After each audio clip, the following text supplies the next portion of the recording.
സുവിശേഷ വീഥി. ത്രിയേക ദൈവത്തിൻ്റെ വലിയ തിരുനാമം മഹത്വപ്പെടുമാറാകട്ടെ. അനുഗ്രഹീതമായ ഈ ദിവസത്തിൽ ദൈവസന്നിധിയിൽ ചേർന്ന് വരുവാനും വചന കേൾവിയിലൂടെ ധന്യരാകുവാനും നമുക്കൊരവസരം കൂടെ ലഭിക്കുന്നു.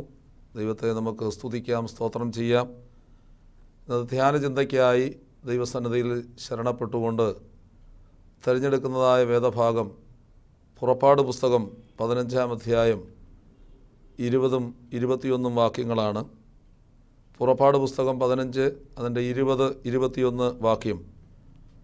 അഹറോൻ്റെ സഹോദരി മിരിയാം എന്ന പ്രവാചകി കയ്യിൽ തപ്പെടുത്തു സ്ത്രീകളെല്ലാവരും തപ്പുകളോടും നൃത്തങ്ങളോടും കൂടെ അവരുടെ പിന്നാലെ ചെന്നു. മിരിയാം അവരോട് പ്രതിഗാനമായി ചൊല്ലിയത് ഇങ്ങനെയാണ്: യഹോവയ്ക്ക് പാട്ടുപാടുവിൻ, അവൻ മഹോന്നതൻ, കുതിരയെയും അതിന്മേൽ ഇരുന്നവനെയും അവൻ കടലിൽ തള്ളിയിട്ടിരിക്കുന്നു.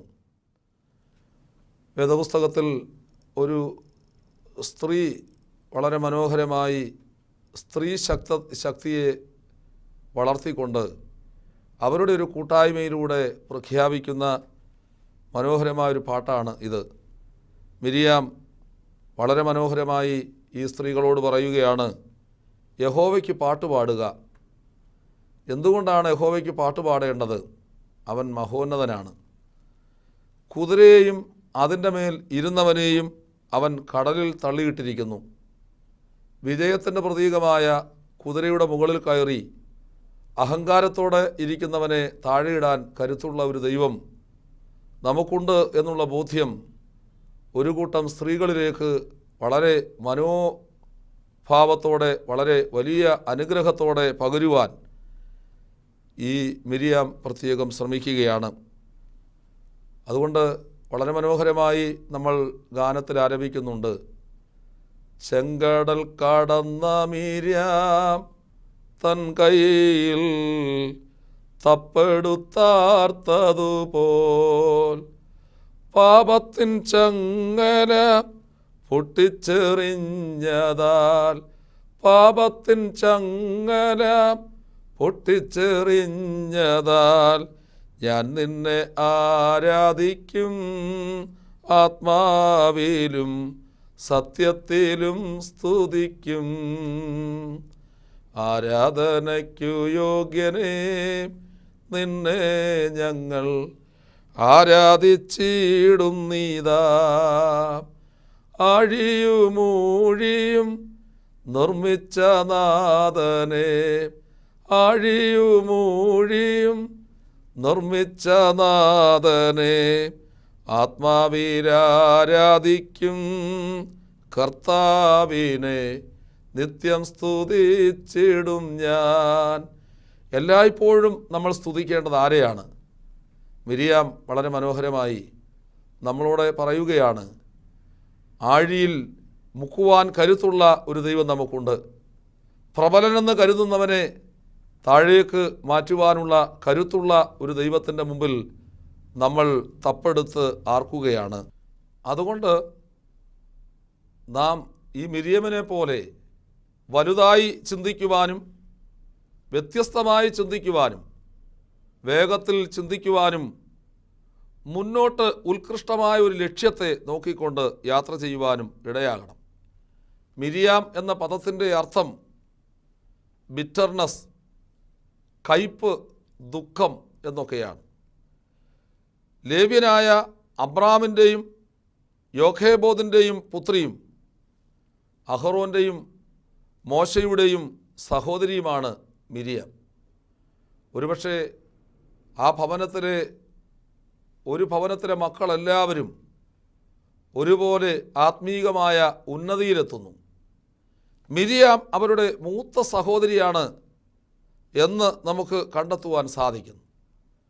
ഒരു എൽഡർ, ഒരു മുതിർന്ന ഒരാളായി ഒരു കുടുംബത്തിൽ ജനിക്കുമ്പോൾ ആ ആളിലുള്ള ക്വാളിറ്റികൾ മറ്റുള്ളവരുടെയും സ്വഭാവ രൂപീകരണത്തിന് മുഖാന്തരമായി തീരാറുണ്ട്.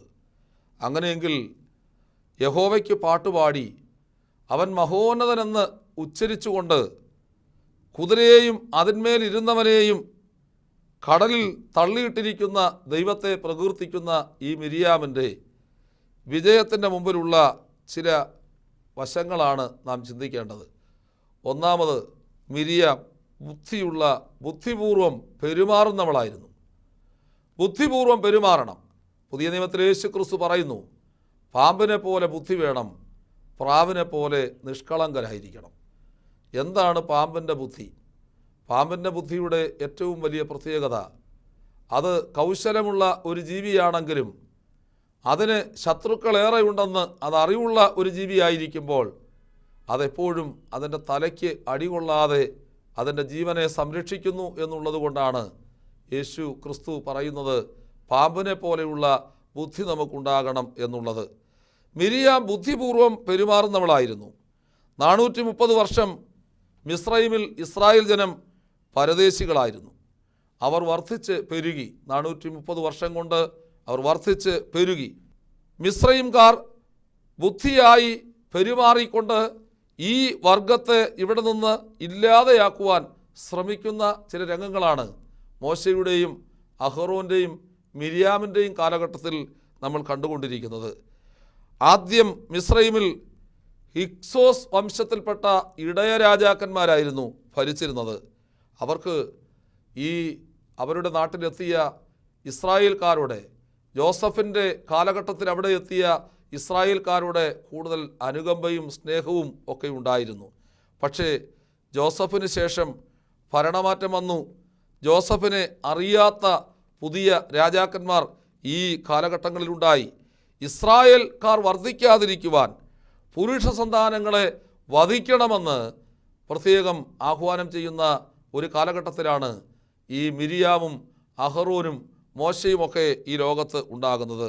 ജോസഫ് കൂടാതെ ഇസ്രായേലിൽ നിന്ന് മിസ്രൈമിൽ വന്ന 70 പേരായിരുന്നു എന്ന് വചനം നമ്മെ ഓർമ്മിപ്പിക്കുന്നുണ്ട്. മോശ എന്ന സുന്ദരനായ ശിശുവിനെ വളരെ 3 മാസം രഹസ്യമായി വളർത്തുവാനുള്ള ചില ആഹ്വാനമുണ്ടായി. ഒരുപക്ഷെ ഈ കുഞ്ഞുങ്ങളെയെല്ലാം യേശുവിൻ്റെ കാലഘട്ടത്തിൽ കൊല്ലുന്നത് പോലെ മോശയുടെ കാലഘട്ടത്തിലും മോശ ജനിക്കുന്ന സമയം മുതൽ ഉള്ള കുഞ്ഞുങ്ങളെ കൊല്ലാനുള്ള തീരുമാനമുണ്ടായപ്പോൾ മിരിയാം എന്ന് പറയുന്ന ഈ സഹോദരിയാണ് ബുദ്ധിപൂർവം ചില ഇടപെടൽ നടത്തുന്നതെന്ന് കാണുന്നു. 3 മാസം രഹസ്യമായി മോശയെ വളർത്തി. ഞാങ്ങണപ്പെട്ടകമുണ്ടാക്കി ശിശുവിനെ അതിൽ കിടത്തി. ബുദ്ധിമതിയായ മിരിയാം ശിശുവിനെ വെച്ചത് മിസ്രൈമിലെ രാജാവിൻ്റെ പുത്രി കുളിക്കുവാൻ വരുന്ന കടവിൽ ആണ് എന്ന് കാണുന്നു. ദൈവമക്കൾ എപ്പോഴും ബുദ്ധിപൂർവം പെരുമാറണം. മുമ്പിൽ ചെങ്കടൽ, പുറകിൽ ശത്രുവിൻ്റെ സൈന്യം വന്നപ്പോൾ ദൈവത്തിൻ്റെ വഴികളിലൂടെ യാത്ര ചെയ്യുവാൻ ഈ വെള്ളത്തിൽ വളർത്തപ്പെട്ട ഞാങ്ങണയിൽ കിടന്നവനായ മോശയാണ് അതിന് നേതൃത്വം കൊടുത്തതെന്ന് നമുക്കെല്ലാവർക്കും അറിയാം. വിശുദ്ധനായ മത്തായി ശ്ലീഹായുടെ സുവിശേഷം 10-ാം അധ്യായം 16-ാം തിരുവചനം പറയുന്നു, ചെന്നായ്ക്കളുടെ നടുവിൽ ആടിനെ പോലെ ഞാൻ നിങ്ങളെ അയക്കുന്നു. ആകയാൽ പാമ്പിനെ പോലെ ബുദ്ധിയുള്ളവരും പ്രാവിനെ പോലെ കളങ്കമില്ലാത്തവരും ആയിരിക്കണം. ബുദ്ധിപൂർവമുള്ള ഒരു ഭക്തൻ്റെ ഇടപെടലാണ് ജീവിതത്തിൽ പ്രശ്നങ്ങളുടെ ആധിക്യങ്ങൾ പലപ്പോഴും കുറയ്ക്കുന്നത് എന്ന് ശരിയായി മനസ്സിലാക്കണം. നമ്മുടെയൊക്കെ ജീവിതത്തിൽ പലപ്പോഴും നമ്മൾ ദൈവം തന്ന ബുദ്ധിയെ ഉപയോഗിക്കുന്നില്ല. നമ്മുടെ തലച്ചോറിൽ ധാരാളം ന്യൂറോൺസുകൾ പ്രവർത്തിക്കുന്നുണ്ട്. അതിൻ്റെ ബുദ്ധിയുടെ ഒരു വികാസനം അവിടെ നടക്കുവാൻ തക്കവണ്ണം നമ്മൾ പലപ്പോഴും തടസ്സമുള്ളവരായി തീരുന്നു എന്നുള്ളത് വളരെ പ്രധാനപ്പെട്ട ഒരു കാര്യമാണ്. അതുകൊണ്ട് ദൈവത്തോട് ചേർന്ന് ബുദ്ധി പഠിച്ച് ദൈവത്തിൻ്റെ നന്മകളെ പ്രാപിച്ച് അനുഗ്രഹീതമായി മിരിയാമിനെ പോലെ നാം ആയിത്തീരുവാൻ ഇടയാകണം. മിരിയാമിൽ കാണുന്ന രണ്ടാമത്തെ വളരെ മനോഹരമായ ഒരു പ്രത്യേകത എന്ന് പറയുന്നത് മിരിയാം സ്വന്തം സഹോദരനെ അല്ലെങ്കിൽ മോശയെ അങ്ങേയറ്റം അവൾ സ്നേഹിച്ചു എന്നുള്ളതാണ്. രാജകുമാരിയുടെ പേര് ഹത്ഷേസൂട്ട് എന്നാണ് പണ്ഡിതരായ മനുഷ്യർ ഈ രാജകുമാരിയുടെ പേര് പറയുന്നത്. സ്വന്തം പിതാവിൻ്റെ ക്രൂരകൽപ്പന രാജകുമാരി അവഗണിച്ചു. രാജകുമാരനായി വളർത്തുവാൻ മോശയെ നിശ്ചയിക്കുകയാണ്. മുല കൊടുക്കുവാൻ ഒരാളിനെ വേണമെന്ന് ഈ മിരിയാമിനോട് ചോദിക്കുമ്പോൾ മിരിയാം തന്നെ സ്വന്തം അമ്മയെ കൊണ്ടുവന്ന് അവിടെ യോഖേബോദിനെ കൊണ്ടുവന്ന് ശമ്പളം വാങ്ങി സ്വന്തം മകന് മുല കൊടുത്തു. മിരിയാമിൻ്റെ സന്ദർഭോചിതമായ പ്രവർത്തനവും സഹോദരനോടുള്ള അമിതമായ സ്നേഹവുമാണ് അവിടെ നമുക്ക് കണ്ടെത്താൻ സാധിക്കുന്നത്. നമുക്ക് സ്നേഹമുണ്ടെങ്കിൽ ജീവിതത്തിൻ്റെ ഏതറ്റം വരെയും വളരെ വളരെ പിറുപിറുപ്പുകളില്ലാതെ പോകാൻ സാധിക്കും. ഇന്നത്തെ കാലഘട്ടത്തിൽ മനുഷ്യരെല്ലാവരും പലതിനെ ഓർത്ത് പിറുപിറുക്കുകയാണ്. രാഷ്ട്രീയത്തിൽ പരസ്പരം പിറുപിറുക്ക്, ആത്മീക മേഖലകളിൽ പിറുപിറുപ്പിൻ്റെ അനുഭവം, സാമൂഹിക മേഖലകളിൽ, സാംസ്കാരിക മേഖലകളിൽ നമുക്ക് കിട്ടാത്തത് പലതും ഓർത്ത് പിറുപിറുത്തുകൊണ്ടിരിക്കുകയാണ്. എന്ത് നമുക്കുണ്ട് എന്നുള്ളതല്ല, എന്ത് നമുക്കില്ല എന്നുള്ളതല്ല, എന്ത് നമുക്കുണ്ട് എന്നുള്ളതിനെയാണ് നാം മനസ്സിലാക്കേണ്ടത്. ഉള്ളതിനെ സമഗ്രമായി ഉപയോഗിക്കുക. നമ്മുടെ ഭവനത്തിൽ ഒരതിഥി വരുമ്പോൾ ഒരുപക്ഷെ അവിടെയുള്ള വീട്ടമ്മ ആ വീട്ടിൽ പാലൽപ്പം കുറഞ്ഞു പോയാൽ അവരുടെ മുമ്പിൽ വെച്ച് തന്നെ പരിതപിച്ച് വിഷമിച്ചാൽ അവർ നമ്മുടെ ചായ കുടിക്കുകയില്ല. ഉള്ളത് കൊണ്ട് ഓണം എന്ന് പറയുന്നത് പോലെ ചെറിയ ഒരു അളവിലുള്ള പാല് മാത്രമാണെങ്കിലും അതിനെ സ്നേഹത്തിൻ്റെ അനുഭവത്തിൽ ഉപയോഗിക്കുമ്പോൾ അതിൻ്റെ ഗുണം വർദ്ധിക്കുമെന്നുള്ളതിൽ യാതൊരു സംശയമില്ല. അതുകൊണ്ട് നമുക്ക് പലപ്പോഴും ക്വാണ്ടിറ്റികളെയാണ് നമ്മൾ ആശ്രയിക്കുന്നത്, ക്വാളിറ്റികളെയല്ല. ഗുണകരമായ ഒരു ജീവിതത്തിലേക്ക് യാത്ര ചെയ്യണമെങ്കിൽ നമ്മുടെ ഉള്ളിൽ സ്നേഹം അനിവാര്യമാണ്. യേശുക്രിസ്തു വളരെ മനോഹരമായി നമ്മെ സ്നേഹിച്ചല്ലോ. യേശുക്രിസ്തു പരിജ്ഞാനത്തിൽ കവിയുന്ന സ്നേഹം നമ്മുടെ മുമ്പിലേക്ക് കടന്നു വരുമ്പോൾ ആ സ്നേഹത്തിൻ്റെ ആഴം നമ്മുടെ ജീവിതത്തിൽ എപ്പോഴും തിരിച്ചറിയുവാനും ദൈവത്തിൻ്റെ കരുണയും കൃപയുമാണ് നമ്മളെ നിർത്തിയിരിക്കുന്നുള്ള ബോധ്യം നമ്മുടെ മനസ്സുകളിൽ ഉണ്ടാകുവാനും നമുക്കിടയാകണം എന്നുള്ളത് പ്രധാനപ്പെട്ട ഒരു കാര്യമാണ്. മൂന്നാമതായി ഇവിടെ കാണുകയാണ്, ഈ മിരിയാം ഒരു പ്രവാചകിയായി ആയിരുന്നു എന്നുള്ളതാണ്. പ്രവാചക ദൗത്യം ഉള്ളത് വിളിച്ചു പറയുക എന്നുള്ളതാണ്. നീതിബോധമുള്ളവരാണ് പ്രവാചകനും പ്രവാചകിയുമാകേണ്ടത്. സ്ത്രീകൾക്ക് നേതൃത്വം കൊടുത്തു. അങ്ങനെ അവൾ വളരെ മനോഹരമായി സ്ത്രീകൾ ചേർന്ന് പാട്ടുപാടി, സ്ത്രീകളത് ഏറ്റുപാടി. ഇന്ന് പലപ്പോഴും സ്ത്രീ ശാക്തീകരണം ഗവൺമെൻറ് തലങ്ങളിലും അല്ലാതെയുമൊക്കെ നടക്കുമ്പോൾ സ്ത്രീകൾ പരസ്പരം ഇഷ്ടപ്പെടാത്തവരായിത്തീരുന്നു എങ്കിൽ അത് മിരിയാമിൻ്റെ ദൗത്യത്തിൽ നിന്ന് വ്യത്യസ്തമായിട്ടുള്ള ഒരു ദൗത്യമാണ് എന്നുള്ളത് മനസ്സിലാക്കുക. മിരിയാം ഒരു പാട്ടുപാടി, ആ സ്ത്രീകൾ ഒന്നായി അതേറ്റുപാടുന്ന അനുഭവമുണ്ടായി. മിരിയാം തപ്പെടുത്തു, സ്ത്രീകളും അങ്ങനെ തന്നെ ചെയ്തു. ശരീരത്തിൻ്റെ തന്ത്രികളാണ് ആത്മാവ് എന്നുള്ള ബോധ്യമുണ്ടാകണം. മധുരമായ ഗീതം വേണോ? ആത്മാവെന്ന തന്ത്രി ചലിച്ചേ മതിയാകും. മധുരമുള്ള ജീവിതം നമ്മുടെ ജീവിതത്തിൽ വേണമോ? നമ്മുടെ മനസ്സിൻ്റെ ഉള്ളിലുള്ള ആത്മാവ് ചലിച്ചുകൊണ്ട് ഇരിക്കണം എന്നുള്ളതാണ്. അതുകൊണ്ടാണ് ഒരുപക്ഷെ പഴയ കാലഘട്ടങ്ങളിൽ ഒരു ഭവനത്തിൽ ഒരു സ്ത്രീ ഗർഭിണിയാകുമ്പോൾ അവിടെ ഉലക്കയും അതിൻ്റെ ഉരുളും ഒക്കെ ഒരു താള ബോധത്തോടെ അവിടെ ഉണ്ടായിരുന്നു എന്നുള്ളത് പ്രധാനപ്പെട്ട ഒരു കാര്യമാണ്. ഇന്ന് ആ സ്ഥാനത്ത് മിക്സിയും ഗ്രൈൻഡറും അത് കൈയടക്കി എന്നുള്ളത് വളരെ ദോഷമുള്ള ഒരു കാര്യമാണ്. അതുകൊണ്ടാണ് രമണൻ തൻ്റെ ജീവിതത്തിൽ മനോഹരമായ ആ രമണൻ്റെ ജീവിത ആവിഷ്കാരങ്ങളിൽ പറയുന്നുണ്ട്, രമണൻ്റെ കാമുകിയായ പെൺകുട്ടി രമണനോട് പറയുകയാണ്, കാനനച്ചോരയിൽ ആടുമേയ്ക്കാൻ ഞാനും വരട്ടെയോ നിൻ്റെ കൂടെ. അവിടെ തിരിച്ച് വളരെ വൈകാരികത മനസ്സിൽ കാത്തു സൂക്ഷിക്കുമ്പോഴും ആത്മാർത്ഥമായ പ്രണയമായതുകൊണ്ടാണ് പാടില്ല പാടില്ല നമ്മെ പാടെ മറന്നൊന്നും ഈ സമയത്ത് ചെയ്തുകൂടാ. പ്രപഞ്ചത്തിലെ സ്ഥൂലഭാവത്തെ നമ്മുടെ ജീവിതത്തിൽ മനസ്സിലാക്കിക്കൊണ്ട് അത് മനസ്സിലേക്ക് വ്യാപരിക്കുന്ന ഒരു വലിയ മനുഷ്യനെ പോലെയാണ് ഇവിടെ നമുക്ക് കണ്ടെത്തുവാൻ സാധിക്കുന്നത്. അതുകൊണ്ടാണ് ആകാശവാണിയിൽ വിചാരധാരയിൽ സുരേഷ് ബാബു എന്ന് പറയുന്ന സാറ്, കൂത്തുപറമ്പുകാരനായ അദ്ദേഹം ഈ വരികൾ പ്രത്യേകം എടുത്തെടുത്ത് പറയുകയാണ്. വളരെ നെല്ലുകുത്തുന്ന അവരുടെ ആ സ്ഥലങ്ങളിലുള്ള താളത്തെക്കുറിച്ച് പറയുന്നു.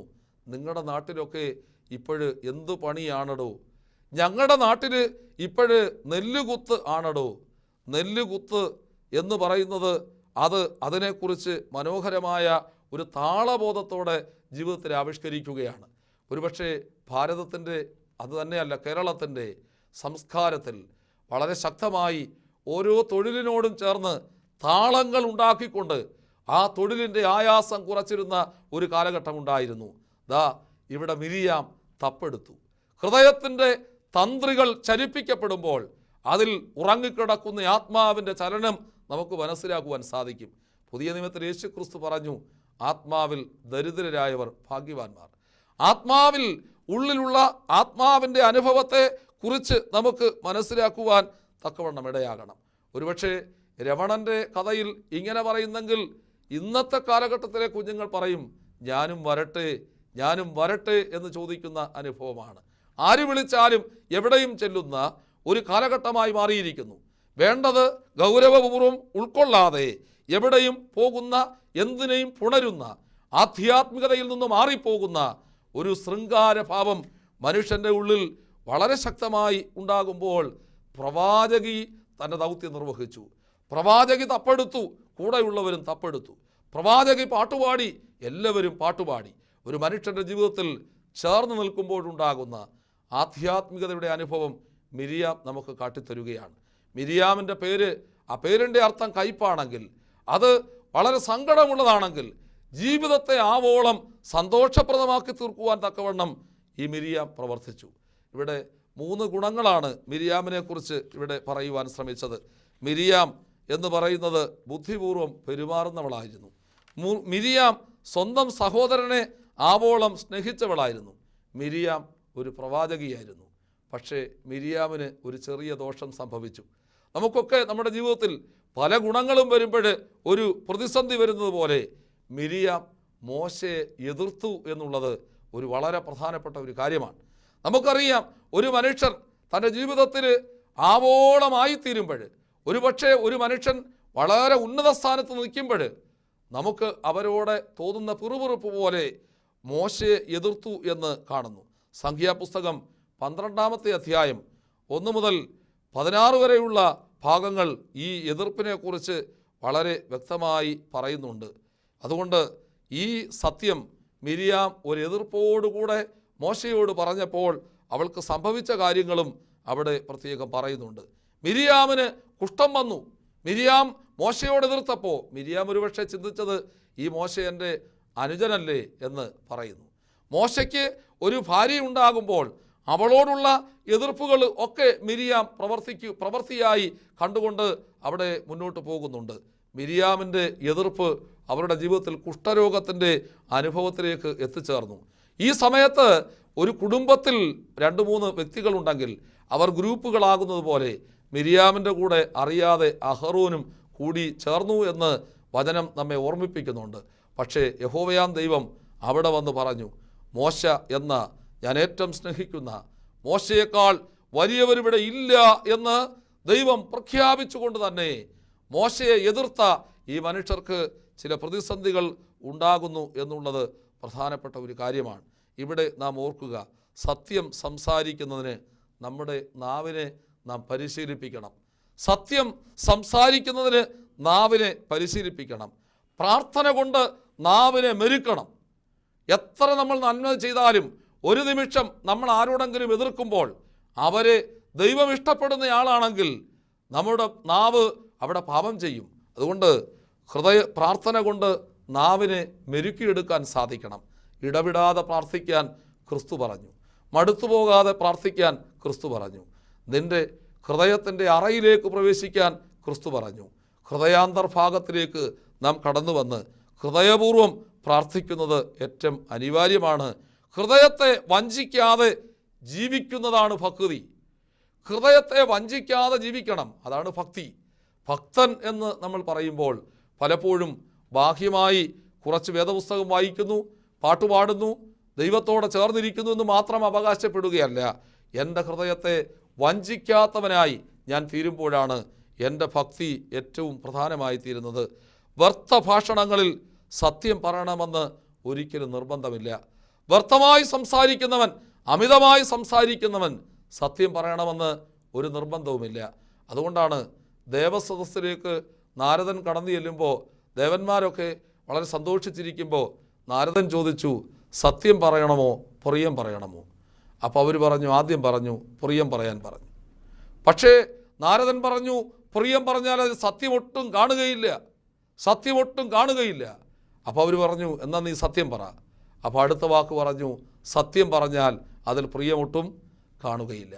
ഇവിടെ സുവിശേഷം നമ്മുടെ മനസ്സുകളിലേക്ക്, നമ്മുടെ ഞരമ്പുകളിലേക്ക്, നമ്മുടെ ഹൃദയാന്തർഭാഗത്തിലേക്ക് കടന്നു ചെല്ലുമ്പോൾ ഹൃദയപൂർവ്വം ഞാനും നിങ്ങളും മനസ്സിലാക്കേണ്ട ഒരു സത്യം, വ്യർത്ഥ സംഭാഷണങ്ങളിൽ ഏർപ്പെടാതെ വചനത്തോടെ എൻ്റെ കണ്ണ് നിന്റെ തിരുവചനത്തിലെ അത്ഭുത കാര്യങ്ങൾ കാണാൻ എൻ്റെ കണ്ണ് പ്രകാശിപ്പിക്കണമേ എന്ന് പ്രാർത്ഥിക്കുവാൻ സാധിക്കണം.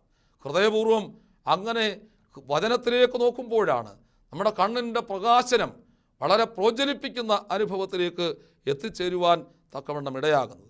ഫിലിപ്പി ലേഖനം 2-ാം അധ്യായം അതിൻ്റെ 6, 7, 8 വാക്യം, അവൻ ദൈവരൂപത്തിലിരിക്കെ ദൈവത്തോടുള്ള സമത്വം മുറുകെ പിടിച്ചുകൊള്ളണമെന്ന് വിചാരിക്കാതെ ദാസ രൂപമെടുത്ത് മനുഷ്യ സദൃശ്യത്തിലായി തന്നെത്താൻ ഒഴിച്ച് വേഷത്തിൽ മാന്യനായി വിളങ്ങി തന്നെത്താൻ താഴ്ത്തി മരണത്തോളം, ക്രൂശിലെ മരണത്തോളം തന്നെ അനുസരണമുള്ളവനായിരുന്നു.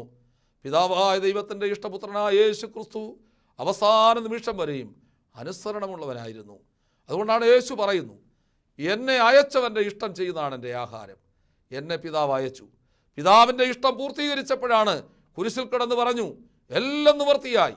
നമ്മുടെ ജീവിതത്തിലും ഇങ്ങനെയുള്ള ഒരു ഉത്കടമായ ഒരു അഭിവാഞ്ചയാണ് എപ്പോഴും ഉണ്ടാകേണ്ടത്. അതുകൊണ്ട് മിരിയാം മോശയോട് എതിർത്തപ്പോൾ അത് അവൾക്ക് പ്രതിസന്ധിയായി തീർന്നു. ദൈവം തമ്പുരാൻ പുത്രനെ ലോകത്തിലേക്ക് അയച്ചപ്പോൾ പുത്രൻ ഒരിക്കൽ പോലും പിതാവിൻ്റെ ഇഷ്ടം അനുസരിക്കാതെ പോയിട്ടില്ല. എല്ലായ്പ്പോഴും ഒരു പുതിയ ലോകത്തിലേക്ക് ഞാൻ വന്നു, ഇവിടെ മായമുള്ള ലോകമാണ്, ഇവിടെ എങ്ങനെങ്കിലുമൊക്കെ ഈ പിതാവ് ആ സ്വർഗത്താണല്ലോ ഇരിക്കുന്നത്, ഇവിടെ നമുക്ക് എങ്ങനെങ്കിലും ജീവിക്കാമെന്ന് ചിന്തിച്ചില്ല. എപ്പോഴും പിതാവിനെ അനുസരിച്ചു. അദ്ദേഹം പറഞ്ഞു, എന്നെ കണ്ടവൻ എൻ്റെ പിതാവിനെ കണ്ടു, ഞാനും പിതാവും ഒന്നാകുന്നു. എപ്പോഴും തൃത്വത്തിലെ ആളത്വത്തിൽ ഈ രണ്ടുപേരെ, തൻ്റെ മുമ്പിലുള്ള പിതാവിനെയും തനിക്ക് ശേഷമുള്ള പരിശുദ്ധാത്മാവിനെയും ആവോളം ദൈവകൃപയിൽ ഇഷ്ടപ്പെടുകയും അനുസരിക്കുകയും ചെയ്യുന്ന ഒരാളായിട്ടാണ് പുത്രൻ തമ്പുരാനെ നമ്മുടെ ജീവിതത്തിൽ നമുക്ക് കണ്ടെത്തുവാൻ സാധിക്കുന്നത്. ഫിലിപ്പി ലേഖനത്തിൽ അവൻ അനുസരണമുള്ളവനായി ക്രൂശിലെ മരണത്തോളം, കഷ്ടതയുടെ നിമിഷങ്ങളോളം, ഒരുപക്ഷെ കഷ്ടത വരുമ്പോഴാണ് നമ്മൾ അനുസരണക്കേട് കാണിക്കാനിടയാകുന്നതെങ്കിൽ കഷ്ടതകൾ ആവോളം വരുന്ന കുരിശിൽ പിടഞ്ഞു മരിക്കുന്ന ആ നിമിഷത്തിലും അനുസരണം വളരെ വലിയ അനുഭവമായി കണ്ടു. അതുകൊണ്ടാണ് പറയുന്നത്, അനുസരണം യാഗത്തേക്കാൾ വലുതാണ് എന്ന് പറയാറുണ്ട്. 3 ബന്ധങ്ങളുടെ പൂർണ്ണത ക്രിസ്തുവിൽ നമുക്ക് കാണാം. ദൈവത്തോടുള്ള ബന്ധം, സഹോദരങ്ങളോടുള്ള ബന്ധം, തന്നോട് തന്നെയുള്ള ബന്ധം. ദൈവത്തോടുള്ള ബന്ധമാണ് ഏറ്റവും ദൃഢമാക്കേണ്ടത്. നമ്മൾ ദൈവത്തോടെ മുട്ടിപ്പായി പ്രാർത്ഥിക്കണം. പ്രാർത്ഥിക്കുമ്പോൾ സഹോദരങ്ങളോട് നല്ല ബന്ധമുള്ളവരായിരിക്കണം.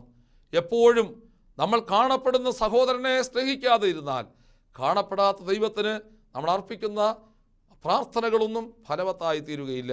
സഹോദരങ്ങളുള്ള ബന്ധം, തന്നോട് തന്നെയുള്ള ബന്ധം. യേശുക്രിസ്തു തന്നോട് തന്നെ സംസാരിക്കുന്നുണ്ട്. എത്രയോ നിമിഷം മൗനമായി ന്യായാധിപ സംഘത്തിൽ മണിക്കൂറുകളോളം നിൽക്കുമ്പോൾ ലോകത്തെ അധികാരികൾ അദ്ദേഹത്തെ പലതരത്തിൽ വിസ്തരിക്കുമ്പോഴും അദ്ദേഹത്തോട് തന്നെ ധാരാളം കാര്യങ്ങൾ പറഞ്ഞുകൊണ്ടിരിക്കുന്നു. അദ്ദേഹത്തെ അങ്ങേയറ്റം ബഹുമാനിക്കുന്നു. Most humble person, most humble action. എപ്പോഴും ഏറ്റവും വിനയമുള്ള മനുഷ്യന് മാത്രമേ ഏറ്റവും വിനയാന്വിതമായ പ്രവർത്തികൾ ചെയ്യാൻ ഈ ലോകത്ത് സാധിക്കുകയുള്ളൂ. Holy God became like us. Yeshukristu ദൈവം നമ്മളോട് കൂടെ ആയിത്തീർന്നു. Live your life for others. He humbled himself. ശരീരത്തെ കൊല്ലുന്നവരെ അല്ല, ആത്മാവിനെ നശിപ്പിക്കുന്നവരെ ഭയക്കണം. മിരിയാമിൽ നിന്ന് പുതിയ നിയമത്തിലെ മറിയത്തിലേക്ക് എത്തുമ്പോൾ മറിയമും മിരിയാമും ഒരാൾ തന്നെയാണ്, ഒരു പേര് തന്നെയാണ്. രണ്ടിൻ്റെയും അർത്ഥം ഒന്നാണ്. മിരിയാമിൽ നിന്ന് നൂറ്റാണ്ടുകൾ കഴിഞ്ഞപ്പോൾ മറിയത്തിലെത്തിയപ്പോൾ മറിയം എപ്പോഴും ദൈവവചനത്തിന് കാതോർത്തവളാണ്. ഒന്നാമത്തെ ഹൗവായായ ആദാമിൻ്റെ ഭാര്യ നമുക്കറിയാം. ആ ഹൗവ കാത് പിശാചിനോട് ചേർത്ത് പിടിച്ചപ്പോൾ അവൾ കായീൻ എന്ന് പറയുന്ന കൊലപാതകനെ പ്രസവിച്ചു. രണ്ടാമത്തെ ഹൗവ എന്നറിയപ്പെടുന്ന പരിശുദ്ധ കന്യക മറിയാം തൻ്റെ കാത് മാലാഖയുടെ നേരെ ചേർത്ത് പിടിച്ചപ്പോൾ അവൾ ഉദരത്തിൽ ലോകത്തിൻ്റെ രക്ഷകനെ പ്രസവിക്കുവാൻ ഇടയായി എന്നുള്ളത് നാം തിരിച്ചറിയുക. ഭൂമിയിൽ തലചായിക്കാൻ ഇടം കിട്ടാത്തവൻ്റെ നിലവിളിയുടെ പേരാണ് യേശു. മനഃശാന്തിയുടെ പാതയിലൂടെ ഉന്നത മൂല്യങ്ങൾക്കായി അധമ മൂല്യങ്ങളെ ത്യജിച്ചുകൊണ്ട് ദൈവകൃപയിൽ മുന്നേറുവാൻ നമുക്ക് സാധ്യമായി തീരുമ്പോഴാണ് നമ്മുടെ ജീവിതത്തിൻ്റെ അർത്ഥം ഏറ്റവും ശ്രേഷ്ഠമായി തീരുന്നത്. മിരിയാം നമ്മളോട് പറയുകയാണ്. മിരിയാം വളരെ അനുഗ്രഹീതമായി ജീവിച്ച പ്രവാചകിയായ, സ്വന്തം സഹോദരനെ സ്നേഹിച്ച മിരിയാം എപ്പോൾ ഈ സഹോദരനെ എതിർത്തോ അതവൾക്ക് പ്രതിസന്ധിയായി തീർന്നു. പക്ഷേ മോശ ആ ശാപത്തിൽ നിന്ന് അവളെ മോചിപ്പിക്കുവാൻ അവരുടെ അടുക്കൽ ചെന്ന് ദൈവത്തോടെ കണ്ണുനീരോടെ പ്രാർത്ഥിച്ചു. നമുക്കും വചനം കേൾക്കാൻ ലഭിക്കുന്ന അനുഭവങ്ങൾ ശ്രേഷ്ഠമായി ഉപയോഗിക്കുവാൻ സാധിക്കണം. നമ്മുടെ ജീവിതത്തിൽ ധാരാളം നന്മകൾ കണ്ടേക്കാം. എപ്പോഴെങ്കിലും എവിടെയെങ്കിലും ആരോടെങ്കിലും മറുതലിക്കേണ്ടി വന്നിട്ടുണ്ടെങ്കിൽ, ആരുടെയെങ്കിലും ബന്ധങ്ങളിൽ നമുക്ക് കുഴപ്പങ്ങൾ വന്നിട്ടുണ്ടെങ്കിൽ അത് പരിഹരിക്കുവാനുള്ള നിമിഷമായി ഈ വചനകേൾവിയെ നമ്മുടെ ഹൃദയപൂർവ്വം സ്വീകരിക്കുമ്പോഴാണ് ദൈവത്തിൻ്റെ കൃപകൾ നമുക്ക് ലഭിക്കുന്നത്. ഉന്നതമായ മൂല്യങ്ങൾ നമ്മുടെ മനസ്സുകളിൽ ചിന്തിച്ചുകൊണ്ട് അധമമായ മൂല്യങ്ങളെ ത്യജിക്കുവാൻ നമുക്കിടയാണ്. അധമമായ അനുഭവങ്ങൾ നമ്മുടെ ജീവിതത്തിൽ കടന്നു വരാറുണ്ട് പലപ്പോഴും. നാഗാർജുന എന്ന് പറയുന്ന ബുദ്ധഭിക്ഷു ഒരിക്കൽ അദ്ദേഹത്തിന് ഭിക്ഷ യാചിച്ചാണ് അദ്ദേഹം ജീവിക്കുന്നത്. അദ്ദേഹത്തിൻ്റെ ഭിക്ഷാപാത്രം അദ്ദേഹത്തിൻ്റെ ഒരു ശിഷ്യയായ ഒരു രാജ്ഞിക്ക് ഇഷ്ടപ്പെടാഞ്ഞിട്ട് സ്വർണ്ണപാത്രം വാങ്ങിച്ചു കൊടുത്തു. പക്ഷേ സ്വർണ്ണപാത്രം കിട്ടിയിട്ടും അമിതമായി അദ്ദേഹം ഒരു ആങ്സൈറ്റിയോ അല്ലെങ്കിൽ ഒരു ആകാംക്ഷയോ അദ്ദേഹത്തിന് ഉണ്ടായില്ല. ആ പാത്രത്തിൽ കണ്ണുവെച്ച ഒരു കള്ളൻ അദ്ദേഹത്തിൻ്റെ പുറകെ വന്നു.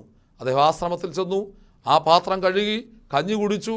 പാത്രം എടുത്ത് ആ കള്ളൻ നിന്ന ചായ്പിലേക്ക് എടുത്തൊരു ഏറെറിഞ്ഞു.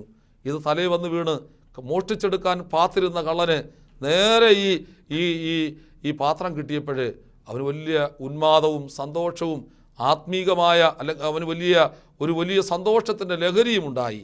പക്ഷേ ഒരു നിമിഷം ഈ പാത്രവുമായി പോകാൻ നേരം അവൻ ചിന്തിച്ചു, ഈ മനുഷ്യൻ ഇത്രയും നിസ്സാരമായി ഇതിനെ കാണുന്നു, ഞാനെന്തിനെ ഇത്ര വലുതായി കാണുന്നത്, ഒന്ന് ചോദിച്ചിട്ട് പോകാം.